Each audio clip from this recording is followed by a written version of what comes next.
I'm Laurie Benold Locke, and I've been a member of this church since 1962. I was born in this church.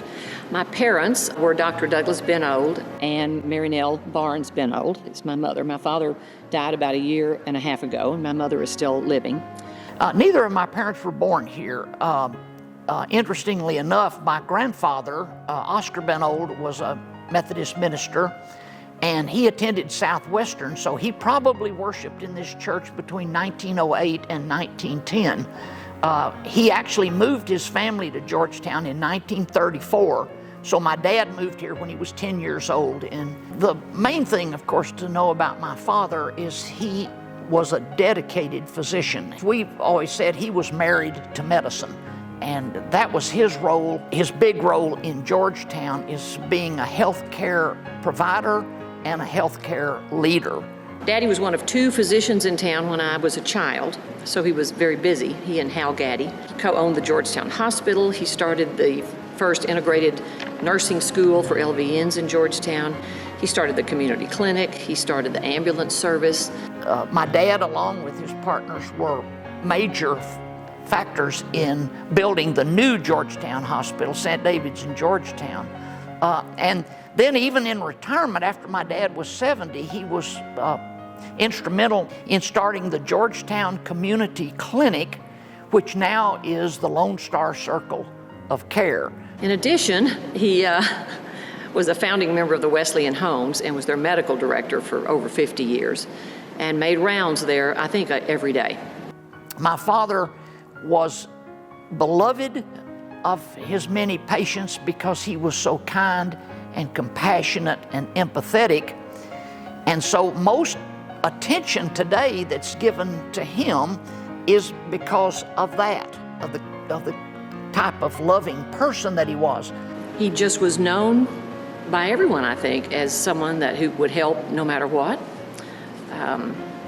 Didn't say no. People just loved him. They just loved him. He never did refuse to treat anyone because they couldn't pay him. And many people said in the hospital they just got better when he walked in the room. So, that kind of person. So that was the center of his life was being a physician and doing what physicians did. He was also on the school board and was instrumental in getting the schools desegregated. The church had a huge impact on his life. In his adult life, I think he held every leadership position there was in the church, except he wasn't ever in the music program. He was involved and chaired capital campaigns and all the building programs, and he was chairman of the administrative board, and he just was a leader in the church. And mainly, he was a friend, a personal friend and a confidant to all of our ministers, which I think was extraordinary. And people, they relied on him. He was a kind, compassionate, and steady voice of reason throughout the turbulent times in our church. He taught us two things mainly. One was to be moderate in all things, and one was that many things are important in life, but the very most important is how you treat other people. And he did that very well. Daddy's legacy is far and wide. It's impossible to say. He just started so many things in town that were strictly to help other people. And he just believed the gospel. It was the guiding post for his whole life. And the golden rule, do unto others. And he just embodied that. But the church was the foundation for him. It was absolutely where all of that teaching came from, through his family, of course.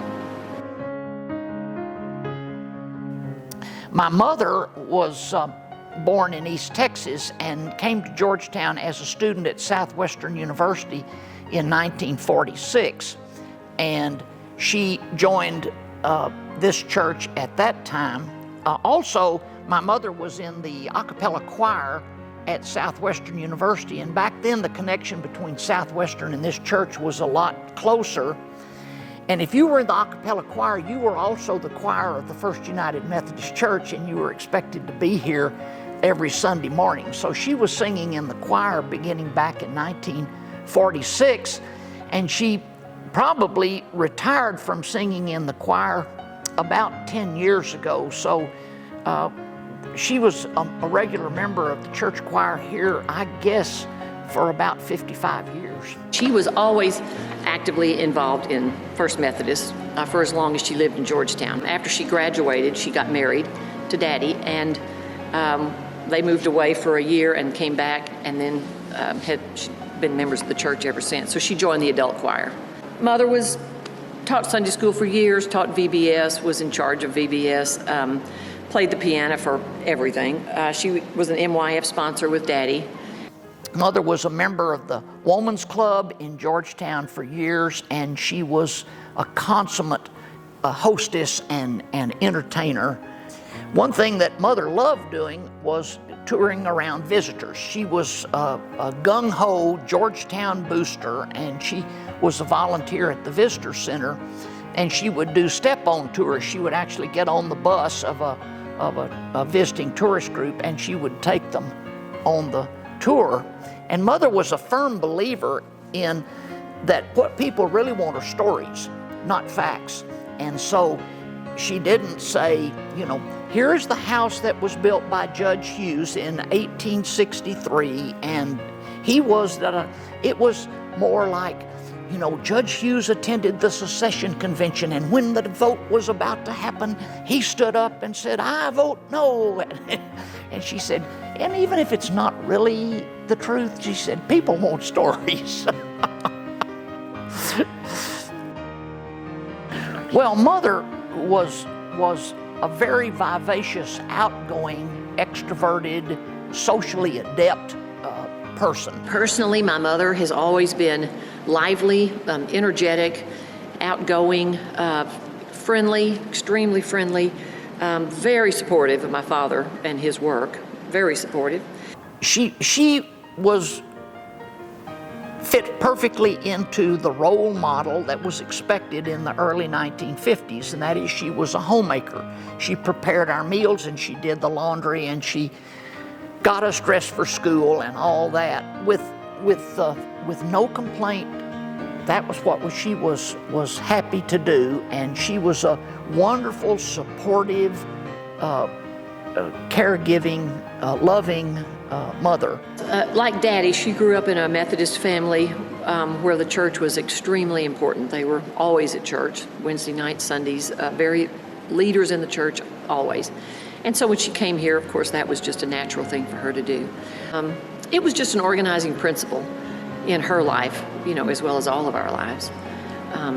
And that's where she got her sense of values, her ethics, her viewpoint on how you were supposed to live your life.